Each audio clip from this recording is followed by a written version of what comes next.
Bonsoir à toutes et bonsoir à tous. Enlacé dans les bras de mon aimé, je dors depuis 35 000 ans. Soudain, pac, un premier coup de pelleteuse me décroche la jambe droite. Rotule, tibia, péroné, tarse, métatarse. Pac, un deuxième coup de pelleteuse emporte mon bras gauche, radius, cubitus, phalange, phalangine, phalangette. Pac, un troisième coup de pelleteuse tape net entre nous deux.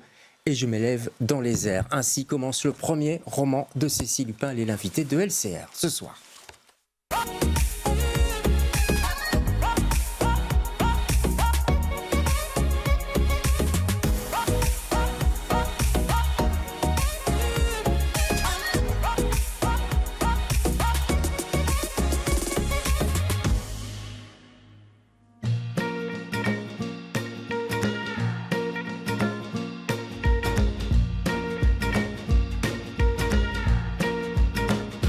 Ça m'a pris jour, ça m'a pris nuit.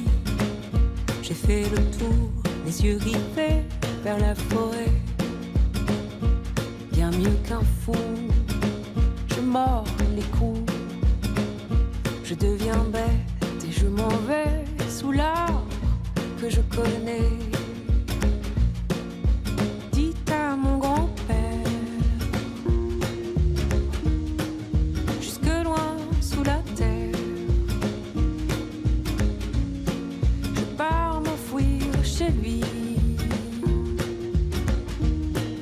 j'ai pas peur des fusils. C'est moi la grande ours, celle que l'on course des yeux. Prends garde à la nuit que j'arrive, je mordrai tous les amoureux.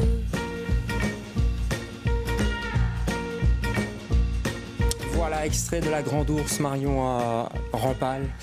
Et bonsoir Cécile Lupin. Bonsoir. On est ravis de vous avoir. J'ai passé cet extrait parce que dans cette, je ne sais pas si vous connaissez cette chanson de Marion Rampal, elle est très jolie. Ça parle de fantômes qu'on interpelle, de la vie sous terre, sur terre aussi, des animaux, de fantaisie, d'enfance, etc., etc. J'ai l'impression qu'il y a un peu tout ça dans votre premier roman et bien plus encore. On va en parler. Je voudrais d'abord peut-être qu'on regarde une photo. C'est la photo qui a servi de couverture en fait à votre livre. Voilà, on la voit pour l'instant. C'est une photo de Catherine Longly. Tout d'abord, c'est quelqu'un que vous connaissez. Vous avez travaillé avec elle, je crois. Oui, j'ai déjà travaillé très souvent avec elle. C'est une photographe que j'apprécie vraiment énormément pour son travail. Et cette photo-là, c'est une photo qui a été prise en Chine, dans un parc d'attractions dédié au monde jurassique, aux dinosaures. Oui, parce que c'est un peu entre... Ouais, on se demande si c'est pas un dinosaure ou une plante carnivore. Enfin voilà, c'est mystérieux. C'est le côté aussi un peu, est-ce que c'est une vraie plante? Est-ce que c'est plutôt une statue? C'est entre le vrai et le faux de cette nature, parfois bienveillante, parfois moins. Ouais, ou une pelleteuse aussi. Hein, je le disais dans l'intro, il y a pas mal de pelleteuses, de coups de pelleteuse dans votre roman. Ça pourrait être ça aussi, les dents d'une pelleteuse. Quoi, des mâchoires, il y a beaucoup de mâchoires aussi. Ouais, il y a beaucoup de mâchoires, il y a beaucoup d'enfermement, on va en parler. C'est un livre qui bouillonne, je trouve, de vie, de mort aussi, de colère et d'amour aussi, un peu comme une marmite qu'on a du mal à fermer d'ailleurs. Vous voyez, quand ça bout trop, à la fin, quand on ferme le livre, on a l'impression que ça bouillonne encore et ça sent partout. Comment vous l'avez écrit, ce livre? Dans quel état vous étiez?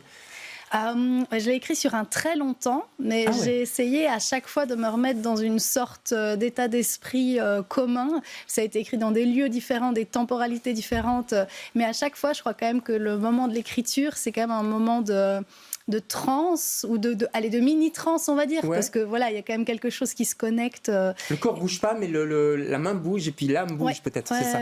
Oui, il y a vraiment quelque chose dans la succession d'images qui se crée dans le cerveau et qui, à un moment, dicte aux mains d'écrire et de décrire ces images. C'est marrant que vous disiez images, parce que c'est ça, c'est plein d'images très fortes, c'est très visuel, c'est très écrit aussi, on va en parler, parce qu'il y a une écriture très, très particulière, très neuve, assez rare en fait. Je ne connais pas beaucoup d'auteurs ou d'autrices qui écrivent comme ça. Mais on a l'impression d'être au spectacle aussi quand on lit votre livre. Ça ne m'étonne pas parce que vous êtes scénographe en fait. Hein.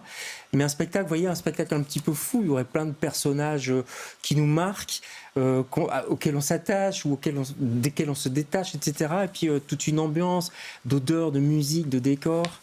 Vous vouliez ça aussi, ce côté spectaculaire? Je pense qu'effectivement, j'ai une formation de scénographe. J'ai étudié à la Cambre, qui est quand même vraiment une école aussi d'art visuel, d'image. Et je pense que ça se ressent probablement.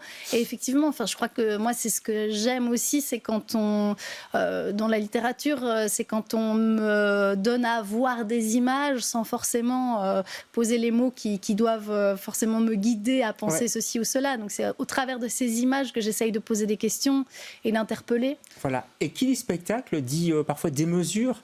Donc les questions de base sont importantes, on va en parler. Mais elles peuvent se développer en tout cas, ou s'expliquer, ou se décrire dans la démesure. Vous n'hésitez pas à être dans la démesure. Non, j'adore ça, et je trouve qu'il y a un plaisir comme ça que je découvrais. Justement, c'est vrai que dans le théâtre, il y a de la démesure, mais il y a quand même toujours aussi des budgets, il y a toujours des tailles de scène, il y a toujours quand même vraiment des limites. C'est moins cher de faire un bouquin, quoi. C'est ça, ou en tout cas un bouquin démesuré, disons. Et que là, c'était tout d'un coup aussi la découverte de ce plaisir de pouvoir vraiment, en quelques mots, convoquer n'importe quel dinosaure, n'importe quelle temporalité, n'importe quel espace. C'est une liberté qu'on a davantage que quand on est scénographe. C'est une liberté dingue, en fait, quoi. Oui, complètement. En tout cas, pour moi, c'est un moment aussi où c'est l'endroit où j'ai trouvé beaucoup de liberté. Dans un endroit qui était, un moment aussi qui était un petit peu contraint du fait de devenir jeune maman et tout ça, où on a des limites et tout ça. Et puis tout d'un coup, l'écriture, ça devient un espace où tout est possible. Tout. On peut tout dire, on peut tout penser, on peut tout décrire, et c'est formidable, quoi. Vous parlez de limites. Vous parlez quelque part d'enfermement aussi. Ça parle de ça, de cage, d'animaux. Enfin, on va en parler. Le fil est hyper original, je trouve. Le fil, c'est une narratrice qui est décédée, en fait, mais il y a très longtemps, il y a 35 000 ans. C'est ce que je disais en début. Enfin, ça commence comme ça, le bouquin. Hein. Et son squelette, les os sont éparpillés parce qu'elle est réveillée par des pelleteuses, en fait. C'est ça. Oui, tout à fait. Donc là, à ce moment-là, elle devient fantôme, parce que jusque-là, elle dormait. Donc quelque part, il y avait quelque chose de très paisible avec son amoureuse. Et puis là, elle est réveillée par ce chantier qui est un peu le début de toute la narration de ce roman, puisqu'ils vont construire un hôpital pédiatrique complètement mégalomane avec des toboggans et des arbres à bonbons. Qui ne servira à rien. Enfin, en tout cas, pas pour la pédiatrie, mais ça, on le verra plus tard. Voilà, ou en tout cas, pas grand-chose, mais qui servira quand même de décor à cette narration. Ce qui est déjà pas mal pour nous, en tout cas.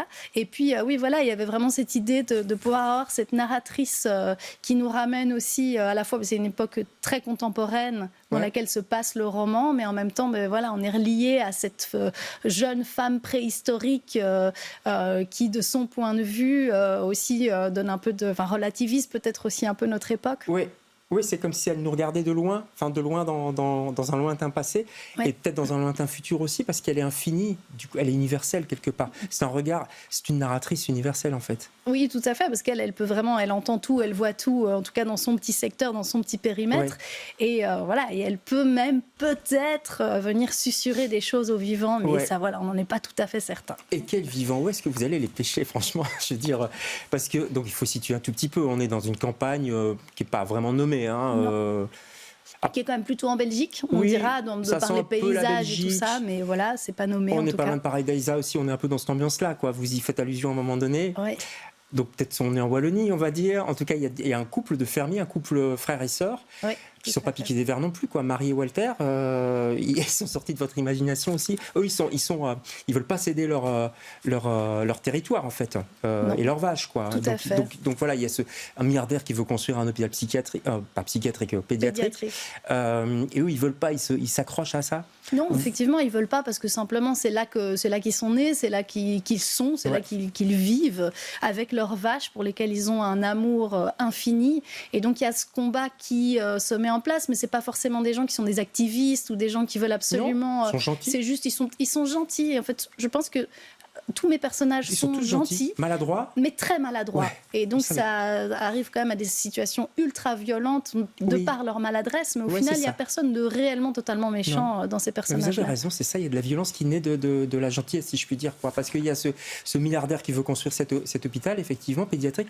Pourquoi un hôpital pédiatrique, d'ailleurs? Ce sujet vous intéressait particulièrement? Il se fait que ces dernières années, j'y ai passé beaucoup de temps avec un de mes enfants, et que j'y ai vraiment trouvé un terrain d'observation incroyable, parce que quand on y passe des jours, des nuits, c'est vraiment dingue. On est extrait du temps réel et on est dans un lieu où on est à la fois enfermé, mais on n'a aucun devoir, aucune responsabilité. On nous fait à manger, on ne doit pas faire le ménage. Oui, tout le temps la même température. Tout le temps la même température, exactement. Il n'y a pas de jour, il n'y a pas de nuit. On est réveillé en pleine nuit, on parle tout fort comme s'il n'était pas 2 heures du matin. Enfin, c'est vraiment un lieu très, très, très particulier. Une sorte de bulle comme ça qui est vraiment...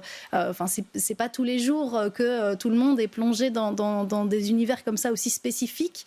Et oui, bien sûr, c'était un terrain d'observation incroyable pour écrire ce roman. Ouais. Ouais, j'imagine pour une autrice, c'est un lieu effectivement incroyable et très riche aussi.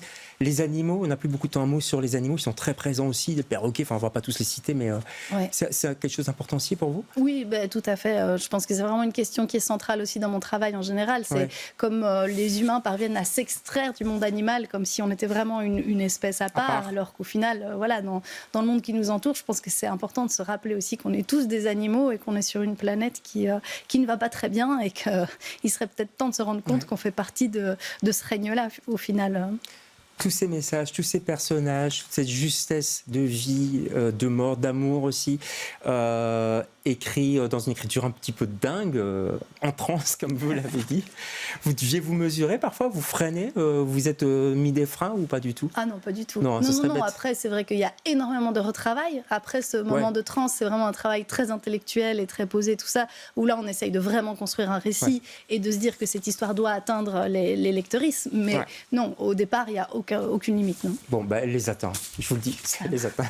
C'est au 180 degrés édition, c'est bien ça ? Oui, je l'ai bien dit, voilà. Je vais encore remontrer la couverture parce qu'elle est vraiment très très belle.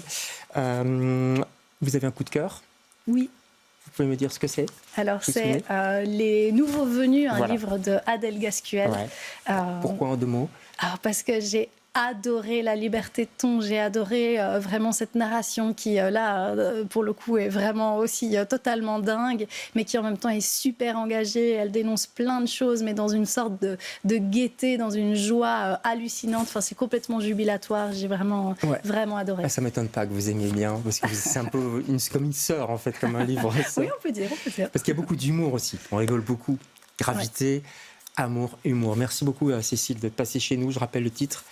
C'est un titre important, c'est ce qu'on voit dans les zoos, surtout ne pas nourrir les animaux.